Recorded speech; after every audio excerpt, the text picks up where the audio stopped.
Hi friends, ಈ ಹಣ್ಣು ಯಾರಿಗೆಲ್ಲ ಗೊತ್ತು ಯಾರಿಗೆಲ್ಲ ಗೊತ್ತಿಲ್ಲ ಕಮೆಂಟ್ ಮಾಡಿ. ಗೊತ್ತಿಲ್ಲ ಅಂತ ಕಮೆಂಟ್ ಮಾಡಿ. ಈ ಹಣ್ಣಿನ ಬಗ್ಗೆ ನಾನು ತಿಳಿಸ್ಕೊಡ್ತೀನಿ. ಇದು ಬಂದು ಜ್ಯೂಸ್ ಹಣ್ಣು ಅಂತ ಕರೀತಾರೆ, ಮತ್ತು ಇನ್ನೊಂದು ಹೆಸರು ಶರ್ಬತ್ ಹಣ್ಣು ಅಂತಲೂ ಕರೀತಾರೆ. ಇಂಗ್ಲೀಷಲ್ಲಿ ಫ್ಯಾಷನ್ ಫ್ರೂಟ್ ಅಂತ ಕರೀತಾರೆ. ಇದು ಬಂದು ತುಂಬಾ ತಂಪು ಬಾಡಿಗೆ. ಸೊ ಬೇಸಿಗೆ ಟೈಮಲ್ಲಿ ತುಂಬ ಸಿಗತ್ತಿದು.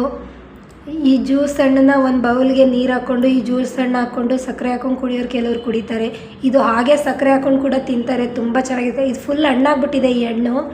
ಇದು ಕಾಯಿ ಇದ್ದರೆ ಸ್ವಲ್ಪ ಹುಳಿ ಸ್ವೀಟ್ ಆಗಿರುತ್ತೆ, ಬಟ್ ಇದು ಹಣ್ಣಾಗಿರೋದ್ರಿಂದ ತುಂಬಾ ಸ್ವೀಟಾಗಿರುತ್ತೆ ಹಣ್ಣು.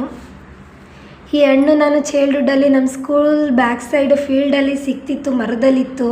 ನಾವು ಕಲ್ಲಲ್ಲಿ ಹೊಡೆದು ಲಂಚ್ ಟೈಮಲ್ಲಿ ತಿಂತಿದ್ವಿ. ಬಟ್ ಆಮೇಲೆ ನಾನು 12 ಇಯರ್ಸ್ ಆದಮೇಲೆ ನಾನು ನೋಡ್ತಾ ಇದ್ದೀನಿ ಈ ಹಣ್ಣನ್ನ. ತುಂಬ ಖುಷಿ ಆಯ್ತು. ಈ ಹಣ್ಣು ಸಿಕ್ಕಿದ ತಕ್ಷಣ ನನಗೆ ನಿಮ್ಗಳ ಜೊತೆ ಶೇರ್ ಮಾಡ್ಕೊಳ್ಳೋಣ ಅಂತ ಈ ವ್ಲಾಗ್ ಮಾಡಿದೆ. ನಿಮ್ಮೆಲ್ಲರಿಗೂ ಗೊತ್ತಾಯಿತು ಅನಿಸುತ್ತೆ ಇದು ಯಾವ ಹಣ್ಣು ಅಂತ. ಇದ್ರ ಹೆಸರು ಫ್ಯಾಷನ್ ಫ್ರೂಟು. Thank you.